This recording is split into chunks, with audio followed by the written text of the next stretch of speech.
You're listening to the Perth Property Show, Australia's only weekly property podcast by West Australian experts for West Australian listeners. Catch your latest episode every Monday at 7 a.m.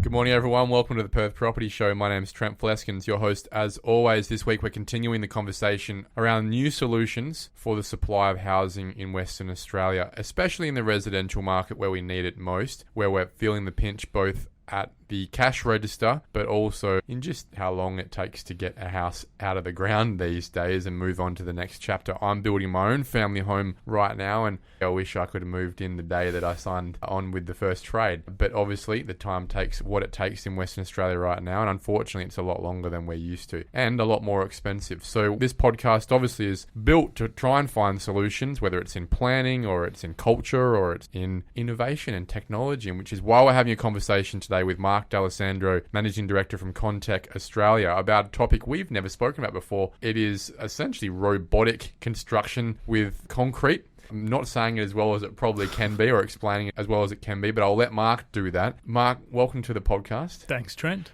For the very lay person who hasn't turned on Channel 7 or Channel 9 and looked at one of the pieces that you guys have been featured on, what exactly is this technology? And how could you explain it in contrast to how we normally build a home in WA? So the technology itself is very new, but it's delivering a product which has been around for hundreds of years. Thousands of years. Thousands of years even. Traditional concrete, it's just now delivered by a robot in a very simple way of explaining it. However, the concrete itself is piped through our machine and extruded into printable layers, one layer upon another, and until you get a completed wall in any shape you want. So when I think about this stuff, robot construction, I mentioned the word printing, I suddenly think about 3D printing. I think about plastic and making a little toy. It's not that, is it? This isn't the little piggy's Definitely home not that a can toy. fall over, is it? Definitely not a toy. So it performs very similar to a toy 3D printer, but however, it's extruding concrete and it's on a much larger scale. It's a big piece of kit, isn't it? Big piece of kit. It weighs 4.5 tons. It drives itself around. It's very mobile.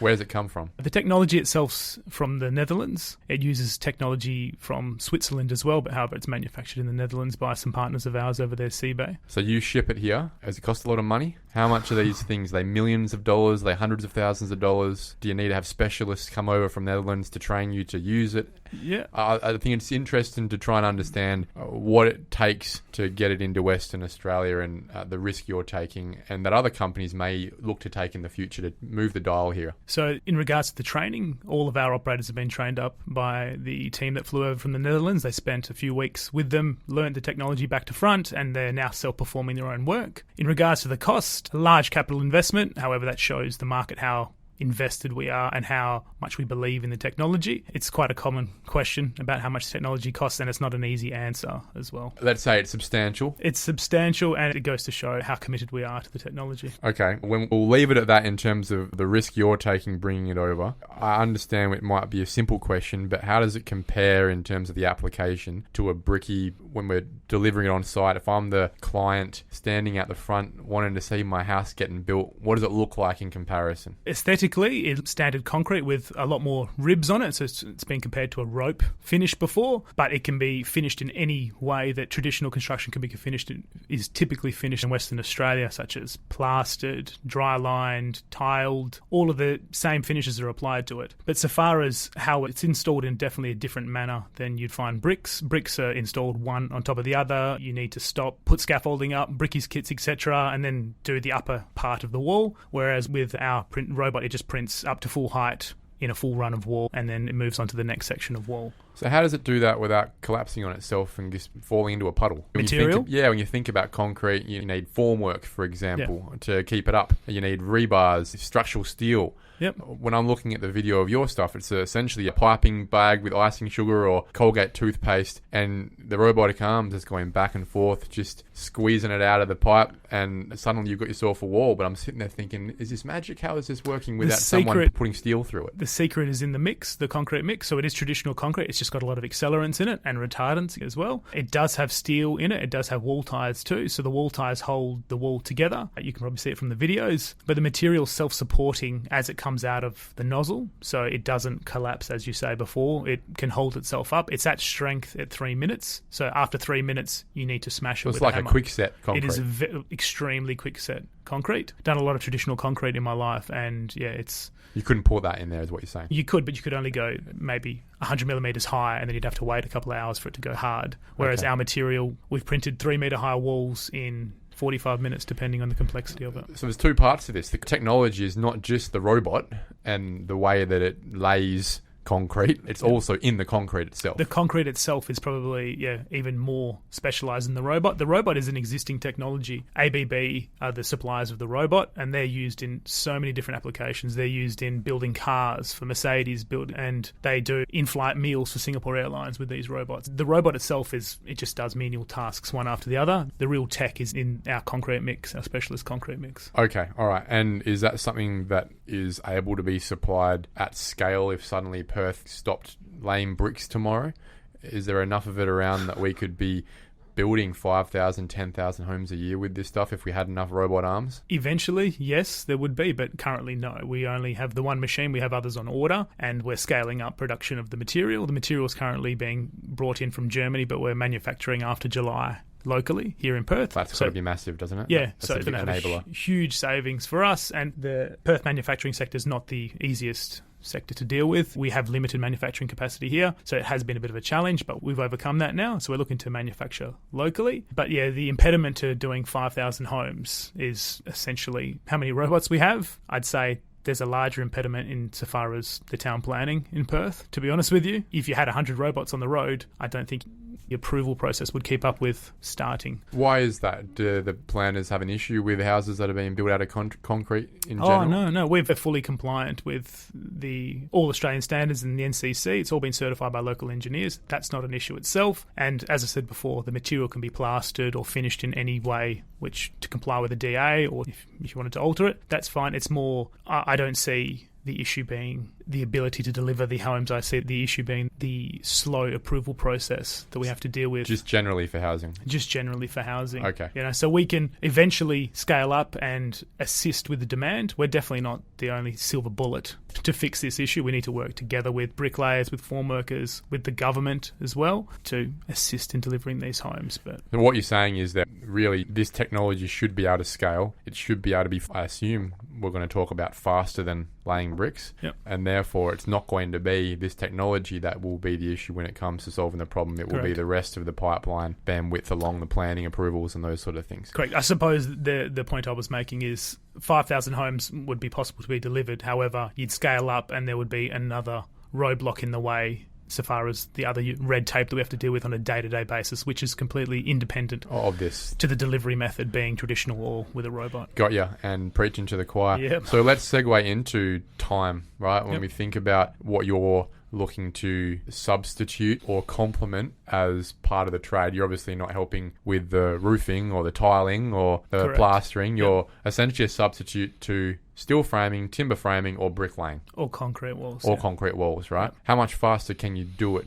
Do you have any examples? I can only speak on experience. The recent project we completed in Tapping was approximately 25% quicker than doing it in double brick, and we were learning on that project as well, so we're not at full capacity. We are now. We were not, at the time, at full capacity. So it took us 18 and a half hours to do the walls across both levels, so two-storey home, 18 and a half hours of printing. That doesn't include mobilising and demobilising to site, obviously, which adds a couple of hours onto it. So that same amount of brickwork would have taken a week and a half per floor, if not 2 weeks per floor. If each week's 40 hours, you don't have to be Einstein to work out that it's significantly quicker. Yeah, and I guess when you start to roll this out at scale in house and land package areas, single-storey houses where you can have preset plans just like the builders have these days, it starts to look a lot more efficient, and you're not relying on large teams to get this out, right? What is the labour capacity? How many people per house build with one robot do you need compared to what a bricky team might be? Comfortably, you can do it with 2 people. I like having a little bit more labour on site, so having 2 people just from a safety point of view. There are other colleagues of ours who work overseas and they do operate the machines with 1 person. From a safety point of view, we insist on having a second. But if you were to have a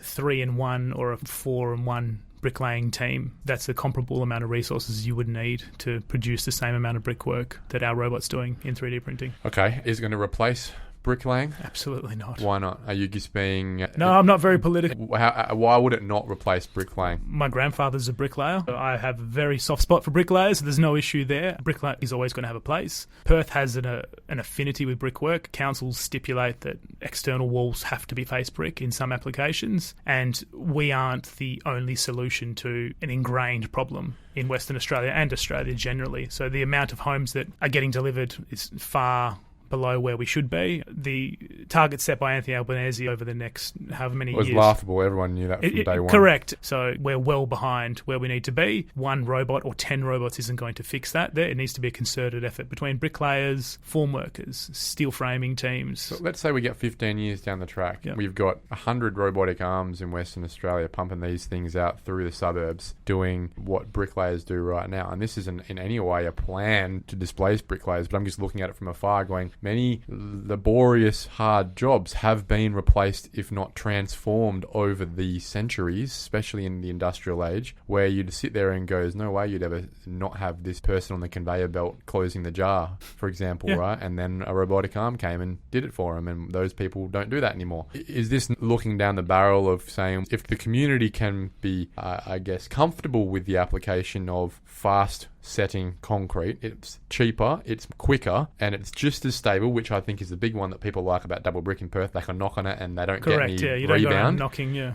Then, and we can still put our applications of our cladding and nice plastering and things like that on there. Not many people build in face brick these days, for example. That's purely because of the labour constraints at the moment. So why wouldn't we be able to be in a situation where we've got a specialist group of bricklayers in Western Australia that are always doing that as a cladding or a specialist homes in terms of style, but the ballast of our labour market has actually moved to less laborious work, which is managing the robots to put up the concrete-based homes in Western Australia. Is that not a possibility? It is definitely a possibility, and we run a commercial building company, JCM Construction. We actually saw that happen in commercial construction 15 years ago. So traditional concrete with formwork and ply, etc., was slowly, I wouldn't say replaced, a product entered the market which replaced the temporary formwork requirements, and it just meant permanent formwork was introduced. Yes, it is definitely possible that our robot would come in and fill a massive gap in the market. However, I'm just cognizant that bricklayers are always going to be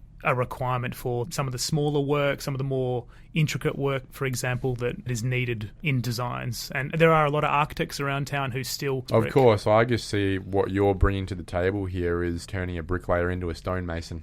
Right. Yeah, that's very well put. So essentially moving to more of a specialist kind of trade, and I don't more expensive per brick, but everyone understands that this is a really it's bespoke skill rather than being essentially a labour job. And look, that's what we need. We need to clearly, unless we're going to have 1,000 more young people who want to be bricklayers next year, or 1,000 more immigrants who want to be bricklayers come into the country next year, we need something that's going to replace or assist the scale of what is the most acceptable form of construction in residential market in WA, which is bricks. And this is the most viable thing I've seen, as long as you can answer the next question and in the right way. What's the cost to look like? Because no one's going to do this if it costs 50% more. We spoke about modular homes a few weeks ago, and it was pretty obvious to me out of that conversation, this is not the answer to Western Australia's supply problems. It's a bespoke outcome for certain parts of the way, but it's not fixing the issue in Perth Metro. What's the cost comparison? So just on the modular, I 100% agree with you. It's got a place, however, potentially not in the metro area. But our product, and I can only speak from experience from our actual projects, I'm a quantity surveyor by qualification, the data shows that just on the walls, not on the whole construction of a 2-storey home that we recently completed in Tapping, it was 22% cheaper. And that's with you guys probably needing to learn some lessons along the way and buying stuff out of Germany. Buying stuff out of Germany, so it will come down. What it ends up being, I know what that's going to be, and that doesn't factor in, we have no requirement for brickies kits, we've got no requirement for handrails on the 2nd storey and upper floor scaffolding. They're all other costs and time savings as well, which we haven't factored into. So you've essentially compared the retail cost that you would charge someone for putting out X square meters of wall versus paying a brickie and his team for sand, for concrete, for bricks, for brick tyres and all those things that And they'd the be labour. bringing to the table Yeah. and their labour. And you've gone, we reckon at the moment, even without having done this at scale yet, we're at 20-ish% cheaper.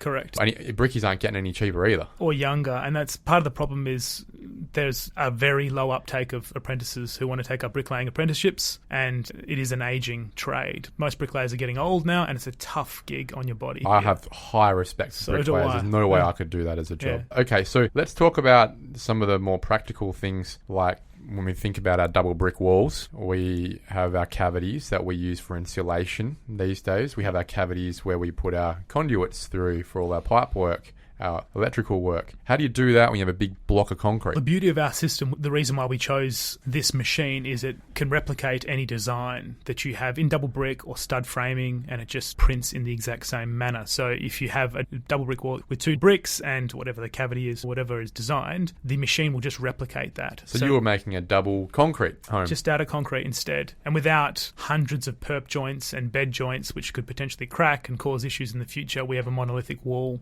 which is all poured in one. And so, yeah, you can put whatever form of insulation you want down the cavity. You can add in reinforcement if it's turned into a retaining wall, and weep holes to allow for drainage. It's all as per double brick, or it can be as per the concrete code, or you can replace timber framing and steel framing if you wish, and you just eliminate the steel columns or concrete columns needed for steel framing. Wow. So we really are essentially building a double brick home, if we want to, just using concrete instead of clay. Yeah. And the beauty of it is, the reason why we chose it, because we have our own commercial construction business, JCM, this robot doesn't require redocumentation. So a lot of systems that have come into the market and have tried to enter the market and be successful, they require full redocumentation, full re-engineering. Our system takes an existing design, provided it's done in CAD. If it's not done in CAD, it needs to just be considered a little bit more. You can take a design and build it straight away without any alterations to it. Now, I assume this is a dumb question. Is it as strong as brick? Is it stronger? Stronger. Yeah. I assume so. Heavier,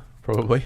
A little bit heavier, yeah. So the standard brick will give you between 10 and 15 MPa strength. Our product at full strength after 28 days gets you 50. Wow. So it's significantly stronger. Or invite anyone to have a go at trying to put a hole through that. And it does present other issues because it is so strong. If somebody forgets something in a wall... Want to chase a wall. If you want to chase a wall, it's a little bit more difficult. It's like chasing a traditional concrete wall or a precast wall. Whereas if you wanted to chase a brick wall, it is a little bit easier. So that does present an issue. However, the robot itself can print conduits. So if your design is considered enough and your design allows for where you're going to ultimately place your power points and where you're going to have taps, etc., you put that in your design, the robot will print a conduit in the wall for you. That so saves a lot of labour as well. You're not paying your electrician to put pipes down the wall. They're just pulling a draw wire through and theoretically screwing a faceplate to it and moving on. So it should, when it's adopted at full capacity, it should eliminate additional costs. That's very cool. Yeah, it's really cool. What about finishes? Now, personally, I'm not a big fan of the rope look. It looks a little bit futuristic, like we're going to the Jetsons. What if I wanted the house to have a smooth look, or I wanted to put some sort of templated brick look back onto the concrete, or whatever it is? Can that be done at the time before it sets nearly, or is the only way to fix this to put a cladding on top? Obviously, the easiest finish is the exposed structural finish, which is the rope look, like you said. I really like it, but I think I've just been looking at it for a really long time. You can sponge it as it's going off, but it goes off really quickly, so it turns into kind of almost like a render-like look. Oh, a lot of people like that. Yeah, a lot of people like that there, and then it also helps if you don't have to put a sub base on to do any plastering or anything. You can just actually put your final coat on it. Another thing that the robot can do is it can take any geometric pattern or any text or any numbers and print them directly into the wall. So if you wanted to do a new entry statement here and write the Perth Property Show in it, it'll print it into the wall. Or your street number. Or your street number, even simpler. You could write it in letters. You could write it in whatever you want. So if you're doing retaining walls at the front of subdivisions, you know how they always have the name of the subdivision there? Instead of writing it or getting it laser cut in a piece of metal, you can actually write it in the concrete, integral to the wall. So if anyone comes and graffitis it or damages, it's concrete. So it's... But it would be in a rope look. It'll ultimately be in a rope look. Set out whilst it's being set. We are talking to the guys about changing the height and depth of the rope, so it'll be less or more frequent, the ropes, but yes, you're always going to have that look. I see a future where you'd have someone applying a template or smoothing as a skill when we look at this, just to add a different option. There are spatulas you can apply to the end of the nozzle which trowel it off as you go, but we're treating it as a mostly structural finish, so we're not so concerned. Of course. And when you think about the market in WA, we talk about different bonds, different stretcher types, different brick colours, brick heights. All those things are the variations in that we're used to buying brick houses. Correct. So I think it would be cool when it comes to the concrete applications to do similar things. What about colour, for example? Any colour that you can get in an oxide, whatever colour you decide, you can put into the wall as well. It's just added into the mix as we go along. Now, we've spoken about the residential applications. What about in commercial? If I wanted to build a warehouse tomorrow or a workshop and put a gantry crane on top of it, can you be a part of that solution as well? No problem. We're in discussions with a developer for a big factory in High Wycombe at the moment to replace all the precast on the project. So essentially our robot will replace all of the precast that's going onto the project and significantly eliminating all of the safety issues, because precast it's a brilliant product, but it does have some serious safety issues. And as the director of a commercial building company, or as a director of any company now, the legislation changed recently and there's some serious ramifications for if anything goes wrong on site from a safety point of view, and eliminating those risks altogether by reducing the amount of precast or getting rid of it altogether on a project is a huge win for any developer or builder. Cost and time?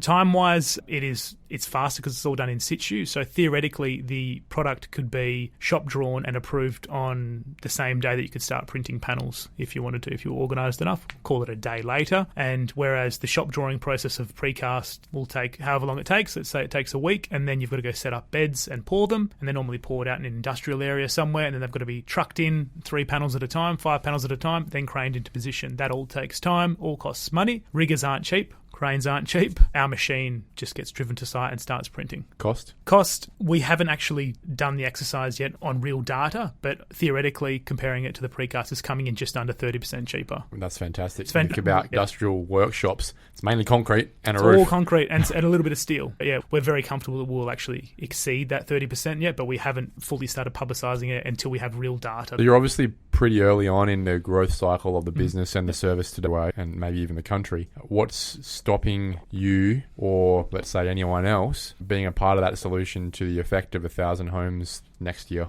Nothing, just more uptake, more operators, more investment from the government's put out some really good grants for innovation in housing, which we're talking to them about at the moment. So that's the impediment at the moment, just uptake and more acceptance of the technology, which hasn't presented as an issue so far. We've had dozens of architects, dozens of engineers, dozens of developers come to our sites and inspect the product. We've provided them samples, all the detailing, and we're in discussions, and I have a few projects under contract now to do in 3D printed concrete, both with Contec Australia and under JCM as the head contractor. My thoughts would be that you really need to get a couple of the big project builders on board to say, hey, stop using Midland bricks, or at least keep using them, but also offer this technology, and we can be X amount cheaper for your product. Let's just see who wants to take it up. Yeah. Oh, look, if they're listening now, happy to have a chat. But I think as a first stop, getting into the housing market and speaking to one of the bigger players in that market there, I think that's a real opportunity for the Perth market generally. It's only going to assist. You don't need to go very far to all these new subdivisions which have just got slabs down and possibly a couple of packs of bricks sitting there, or for years, no bricks sitting there for years, and mum and dad,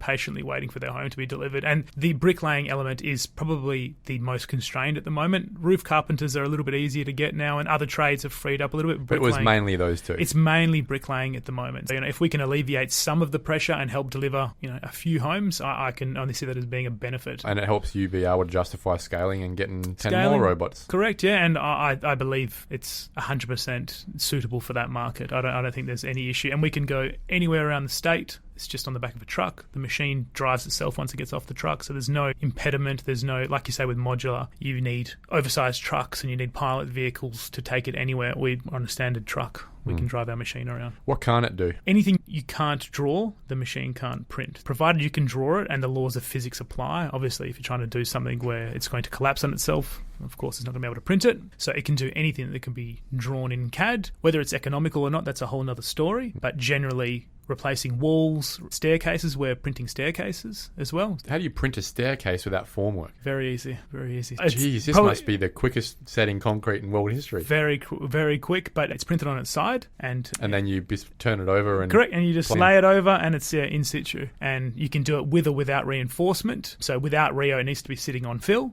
But if you don't want it sitting on fill, you want it to be a suspended stair. You fill it full of concrete and follow whatever the engineer's details are for reinforcement. It's a very simple detail. Once you have a look at the data and the videos and the pictures of us doing it, then you'll see how simple it actually is to do. You have the rope finish still, so you need to apply a finish or you can leave it. It complies with the non-slip requirements under the standard. Of course it would. Be pretty good for that, actually. There's no issue. So from that point of view, stairs, we're getting a lot of traction with curved balustrades as well. A lot of projects that we come into as JCM have been value engineered to the eyeballs, and they've got every bit of fruit taken out of them that the architect originally wanted, and it's normally curves. They always want curves and they don't want a straight wall. Our robot doesn't discriminate between curves or a right angle. Costs the same. Provided the amount of material required is no, then there's no additional cost. Curves are probably a bit easier, stronger usually. Yeah, they're stronger. They're definitely stronger. And curves are, for the robot, I'd hazard a guess easier, but they're definitely no more complicated than a right angle. Doing a lot of curved walls, doing a lot of facades, also doing pools as well.